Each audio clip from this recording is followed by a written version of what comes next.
communities and building the economy from the bottom up and the middle out.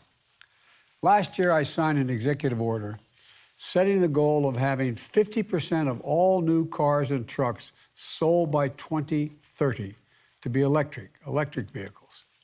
Auto companies, unions, and the federal government are all working together to meet this goal. I signed into law the Inflation Reduction Act, the biggest investment in climate ever in all of history. It includes tax credits for up to $7,500 for folks to buy new electric vehicles or fuel cell vehicles made in America. And for the first time, you get a tax credit for buying a used electric vehicle. The CHIPS and Science Act that I signed into law is literally supercharging our efforts to make semiconductors, those small computer chips that power our everyday lives, including our vehicles here in America. And the infrastructure law is investing $7.5 billion to build electric vehicle charging stations all across America. So finding a place to charge up your vehicle is going to be as easy as pulling into a gas station. So earlier today, I talked about our efforts to keep gas prices down at the pump without delaying or deferring our transition to clean energy. Electric vehicles are part of that plan. And since I took office, electric vehicle sales have more than tripled. But with more electric vehicle sales, the demand for batteries and the critical minerals that go into those batteries has grown and is going to continue to grow. In fact, the demand for critical materials is set to skyrocket by 400% to 600% over the next several decades. The demand for minerals like lithium and graphite is expected to increase by as much as 4,000%. Some see a challenge, but we see an opportunity, a real opportunity, to shift to a net zero sum carbon world in one of the most significant economic transitions since the Industrial Revolution. That's not hyperbole, that's a fact. We're also confronting it head on with American ingenuity and American jobs.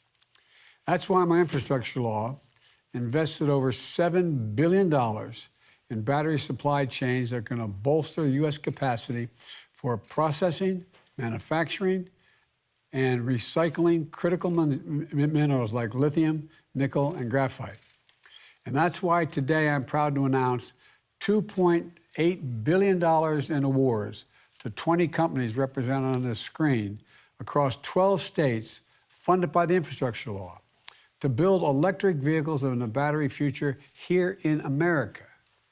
Nearly 200 companies applied for these grants. Only 20 were selected, from Georgia to North Carolina to Nevada to the state of Washington. We have awarded this funding, and we've asked companies how they're going to partner with community colleges, minority-serving institutions, labor unions, and local organizations to provide job training for workers and benefits for the whole community. Together, these 20 companies are going to build new commercial-scale battery production and processing facilities all across America. They're going to develop lithium to supply over 2 million vehicles every year.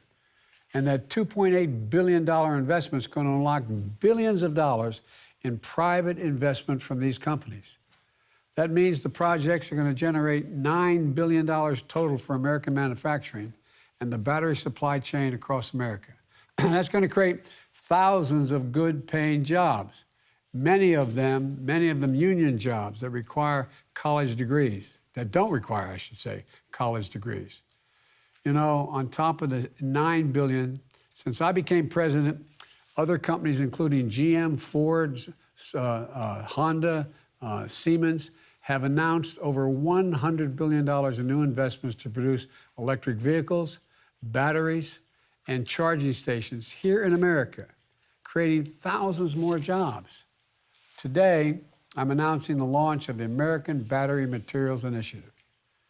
It's going to coordinate the effort across the federal government and work closely with the private sector, labor unions, tribes, community organizations, and our partners and allies abroad. This initiative is going to be led by the White House and housed in the Department of Energy with the support of the Department of Interior to secure America's electric vehicle battery supply chain and clean energy future. And we're going to do it the right way, respecting the rights of tribes, creating good-paying union jobs, and protecting the environment and local communities. Folks, one more thing about how we're going to do this. You may have seen the news reports describing Republicans who voted against the infrastructure bill, attacking Democrats for passing it because it's socialism. Well, now quietly and privately, they're sending me and the administration letters asking for money from the same bill, talking about how important the projects would be for their districts if we just got them the money. I was really surprised to find out there were so many socialists in the Republican caucus. But even if they voted against it, I made a promise when I was running and when I got elected. I'd be the president for all Americans. So we're going to build a better America together, whether they voted for it or not. If the district deserves the project, they're going to get it. Let me close with a question. I asked many business leaders, when the United States decides to invest considerable resources in a new industry that we need to build up, does that encourage or discourage businesses from getting in the game? And the answer is it encourages them to get in the game in a significant way. Federal investments attract private investments. It creates jobs and industries. It demonstrates we're all in this together. And that's what today's about. I've never been more optimistic about America's future. We just have to remember who in God's name we are. We're the United States of America. There's nothing beyond our capacity if we work together. And with that, let me turn it over to Secretary Granholm. Madam Secretary. Thank you so much, Mr. President, for inviting me to be part of this today. This moment is one of... You're a critical part of this. You're not just invited. Well, I know, but I just feel like this especially, for so many reasons, is one of the greatest pleasures of serving in your administration, because I can't help but think back to a call that I received from your office, from the White House, 13 years ago when I was serving as governor of Michigan. And on that call, we found out that the then Obama-Biden administration was awarding Michigan a dozen grants to help and develop and assemble the guts of Car 2.0, which is the electric vehicle. And I remember telling my staff then, this is a game changer for us. Our state's economy, as you know, because of the bankruptcies, was at rock bottom amid that crisis. But you lifted us from our knees and saved us, gave us opportunity. And that opportunity now being reflected in the next step of battery making in America. So the commitment to have us head where the globe was heading, into clean energy and to these new jobs, good-paying jobs that it could bring. Those grants at that time generated thousands of jobs for Michigan. They gave confidence to the industry, helped us develop a renaissance. So imagine what these grants are going to mean for these communities that are represented here. It is. I'm just so honored to be part of this, because the companies behind these projects believe that with this agenda on the books, this is the time to bet big on a clean energy boom that's made in America. They're putting their own investments on the table to help build up this battery supply chain that we need to make this all-electric future of transportation real. And together, we're seizing this opportunity together to boost American competitiveness and strengthen local economies and create 8,000 jobs, good-paying jobs all across the country. So 13 years ago, Joe Biden visited Detroit to announce grants that would make Michigan a leader in American EV battery production. I was proud to stand with you then, sir. I'm proud to stand or sit with you now here at the White House as we set to make America a leader in global electric vehicle battery production. And I know we've got all these great people here on the screen who are the grantees, the awardees, who are going to make this happen across the country. I want to ask a couple questions and, of course, invite you to participate, sir, as you see fit. Let's start with Phil Brown. Phil is the president of ICL Group's Phosphate Specialties Solutions. And Phil, my understanding, you're there in St. Louis, that your St. Louis plant is going to employ more than 150 people. And I wonder if you can tell us about the work that you're doing there with unions and make sure that the folks in the surrounding community can take advantage and can access these good-paying jobs. Absolutely, Secretary Granholm and President Biden. We are excited. We really are excited. St. Louis has a rich history of manufacturing, and we have a big part of that, and we are really proud to be a part of that. We've been manufacturing here on the Mississippi River for over 140 years in South St. Louis, and we're excited to bring these 150 new manufacturing jobs with the support of our local union. We have our union president, local union presidents, Mark Smith, here with us. We've had great support with them and the local community around this project. And, you know, we're also going to bring a couple of dozen STEM and science engineering type of roles. And we're doing a lot of outreach with the local community to make sure that those jobs are coming from our local diverse communities here in St. Louis. Phil, you mind if I ask you a question as well? You know, Absolutely. Understand this plant's the first of its kind in the United States. How's this plant going to strengthen our battery supply chain in the United States? Absolutely, and you're absolutely right. This will be the first of its kind in the Western world to produce lithium iron phosphate. And it's really going to utilize our abundant resources that we have here in North America and the USA to develop a secure supply chain that the entire industry can rely upon, that they can get the materials that they need to make their investments to develop the further downstream products from where we will start. You know, it's expected that lithium iron phosphate will be something like 30% of the cathode types of lithium batteries in the future.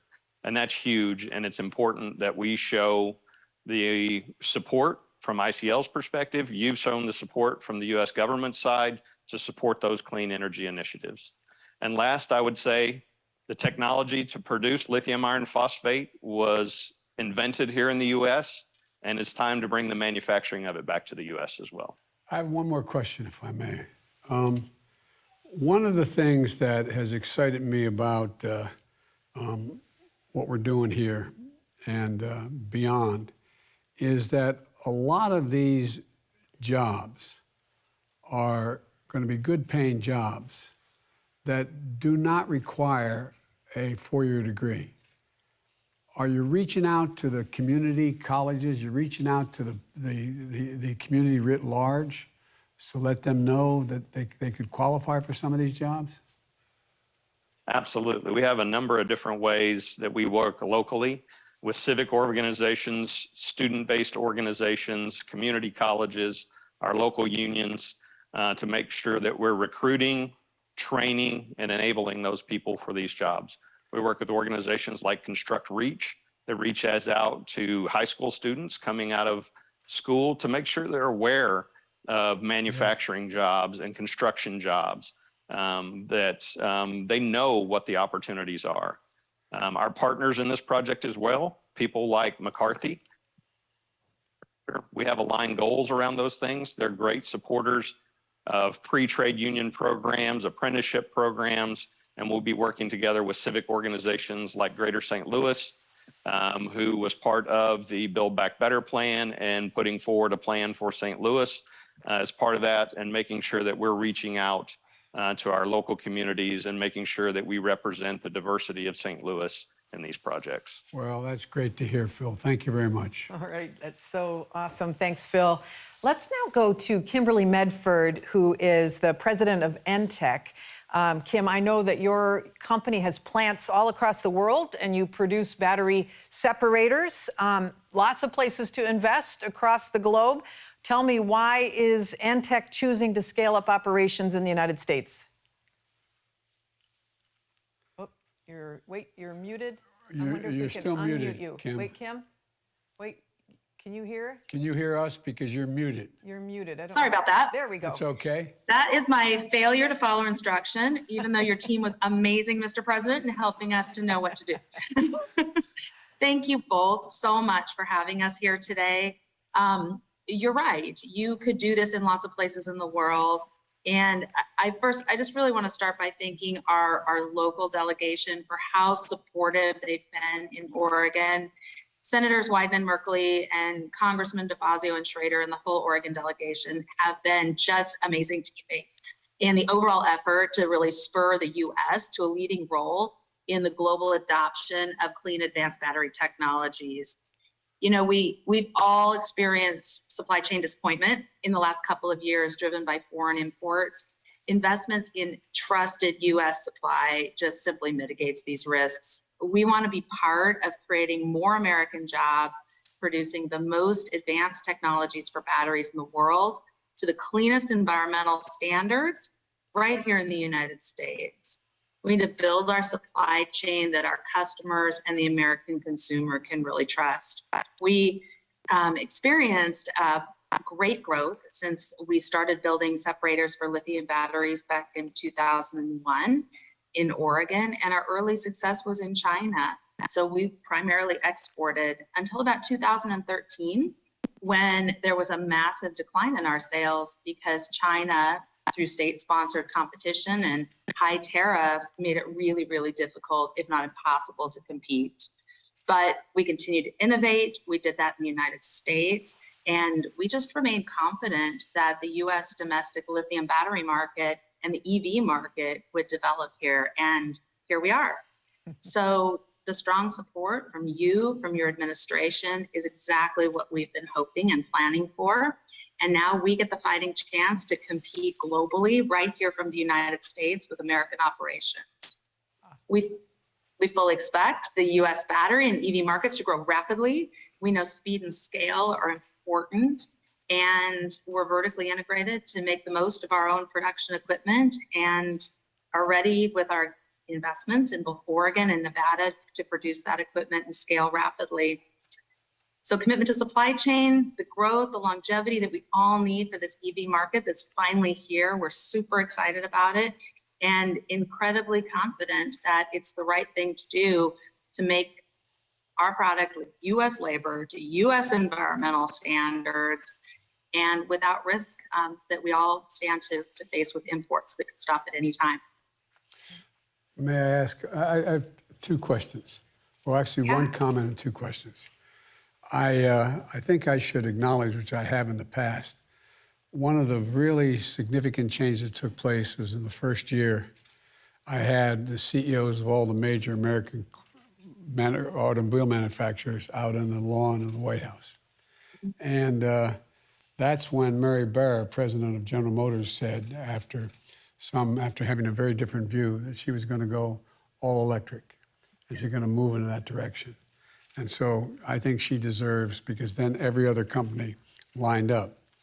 But one of the things that I always tell my staff, we assume that everybody knows what we know when we're speaking. And there's going to be people listening to this who aren't part of this industry. Can you explain what a separator is? Sure. Because I want to help the press. Absolutely. So you can kind of see right behind me these rolls of white film. So a separator is the insulator that goes between the anode and cathode in the lithium battery. It allows for the ions to flow, but it protects those two components from touching, which we all know is a bad thing. It creates a minimum a short and a maximum a fire. And so it's a very important insulator, and that is what we make. Thank you, Madam President. You're welcome. Awesome. Great. Thank you, Kim. Let me turn now to Kent Masters, who is the CEO of Albemarle, which is a global company with a home base in North Carolina. I understand, Kent, that you also have close ties to the region as well. I wonder if you can tell us about your plans to work with the community to ensure that they too are benefiting from the investments. Yeah, so our headquarters is based in Charlotte, North Carolina, and the facility where I'm at today is in Kings Mountain, North Carolina, about an hour from Charlotte. And we plan to open a new mine here. It's actually a brownfield mine that we've owned for quite some time. It was shut down in the 80s. And with this grant, we'll be able to start up the mine, but the grant is for a separator facility that will employ about 200 highly skilled full-time jobs and another couple hundred roles during construction. Those will be, the 200 will be long-term roles, highly skilled, $90,000 a year or so salary base. And then we are working locally with the community with Cleveland Community College, a local community college. About $5 million of the grant is going into a program to teach the skills that are necessary to apply for these roles. So we're working locally with the community to teach the local workers how to apply for those jobs and the skills necessary to be successful working with us. Can I ask a question? You don't have to ask me. You should just jump in. I'm told this new plant's going to produce enough lithium to help power 750,000 vehicles a year. And tell us about how this could be a game changer for the battery supply chain in the United States. How's it going to affect that? Well, this will be a major facility relative to the lithium that's produced in the U.S. today. So we're a world leader in lithium production. We're one of the few companies producing lithium from U.S. resources. We do that today in Silver Peak, Nevada. We've been operating that facility since 1966, and we're in the process of doubling that. But it's a smaller facility compared to this. This will be a world-scale facility when we get the mine operating in the concentrator.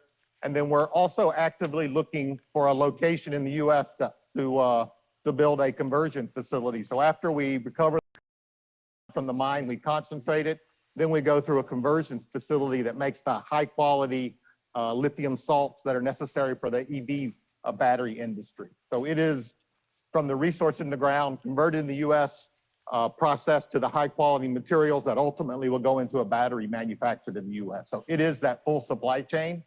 It's not the only facility like this we'll need in the U.S. to be self-sufficient, but it's a good start. What kind of response are you getting from the community? Are they aware of what's about to happen in terms of the expansion? Yeah, so this facility is operated. So Kings Mountain, the mayor refers to the town as a mining town. It's got a history because mines have operated here, and there is a quarry next door to this. So mining has been operating in this town for quite some time.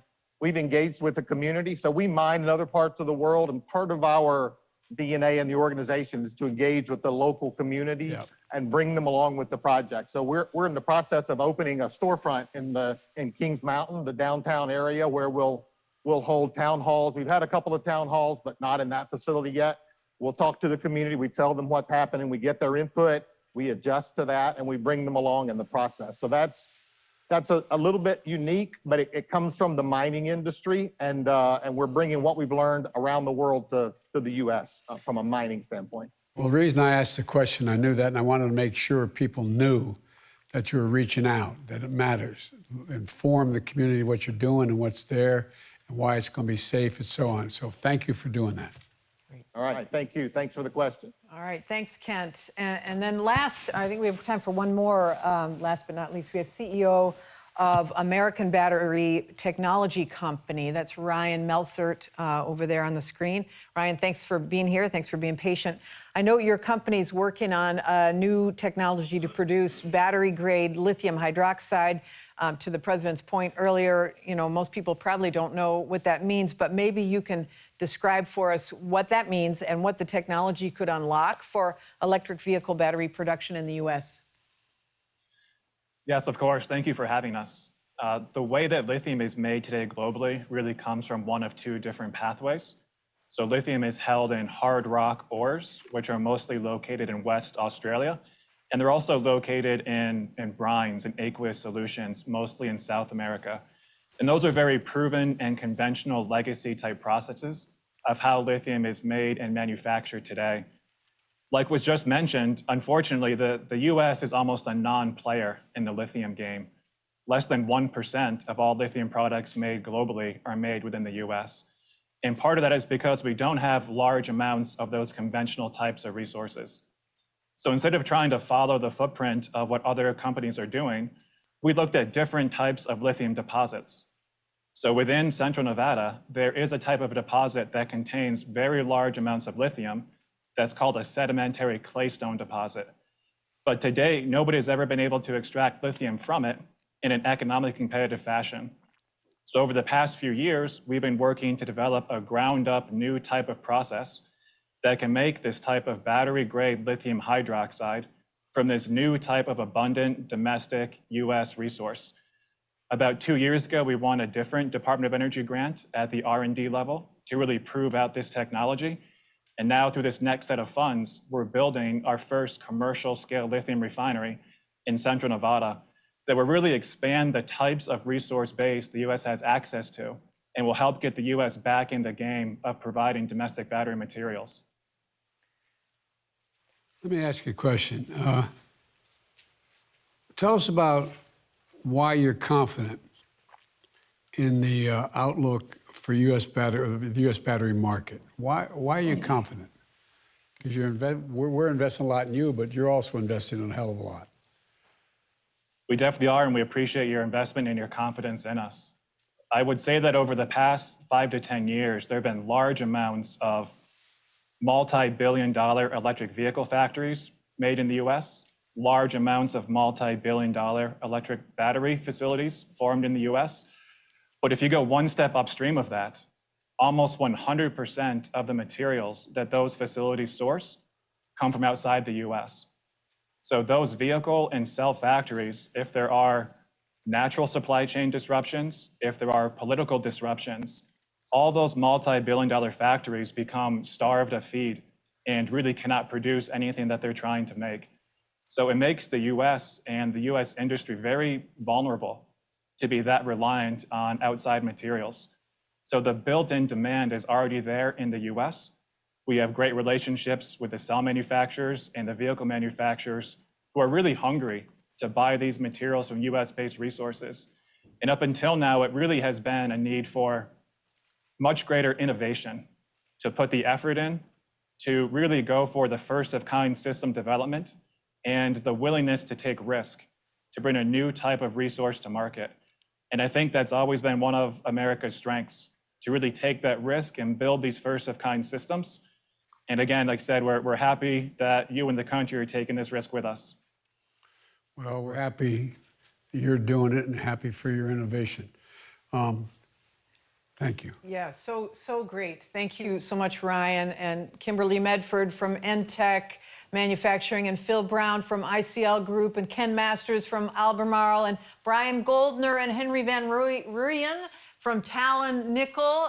Thank you for joining us as well. Gene Bertachevsky from Sila Nanotechnologies, Ann Duncan from Sierra Resources, Eric Stopka from Anovian Anode, that's probably it. Mike O'Cronley from Ascend Elements, and Aaron Bent from 6K Inc. Thank you all so much for joining us, for the exciting answers, and it's my pleasure to turn it back over to the man with the cash, President Biden.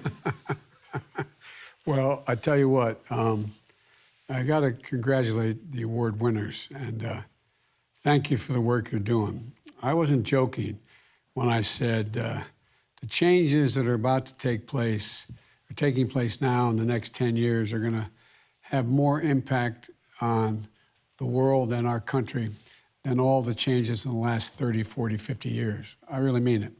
This is like a new industrial revolution. I mean, we're talking about literally a different world and a safer world. And I am, you know, I think it's, you know, I've been asked by other world leaders, can I define America? And Xi Jinping, I traveled thousands of miles with him when he was vice president. I was vice president in China and the United States. And we were in the Tibetan Plateau, and he looked at me, he said, can you define America for me? I said, yes, one word, and I mean it. Possibilities. Possibilities. It's made us the ugly American in the sense that we thought we could do anything. But everything we set our minds to do, we've been able to do. Been able to do. And it really is amazing what you all are doing. And I think we're gonna, your kids and grandkids are gonna be looking back at this time as really a platform which everything began to change. So thank you for what you're doing. And by the way, this is not just gonna benefit the United States. We may be our own supply chain, but if things continue to move in the right direction, we're going to be supplying the rest of the world as well for a lot of things. So thank you all so very, very much. I can't tell you how enthusiastic I am about the promise you're all providing for us or what we're going to be able to do. Thank you, thank you, thank you, and thank you, Madam Secretary.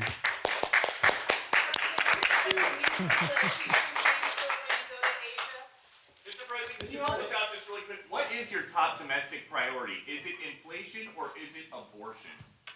Mr. President, are you going to tout this new law? Thank you, President. Are you going to tout this new law in Georgia, Thank you all in very much. Wisconsin, Thank you all very in much. Nevada, We're in gonna be Arizona? moving back. You got Thank on you the all road very much. and We're gonna be getting and moving tout back. this bipartisan infrastructure law, Thank you all sir. very much.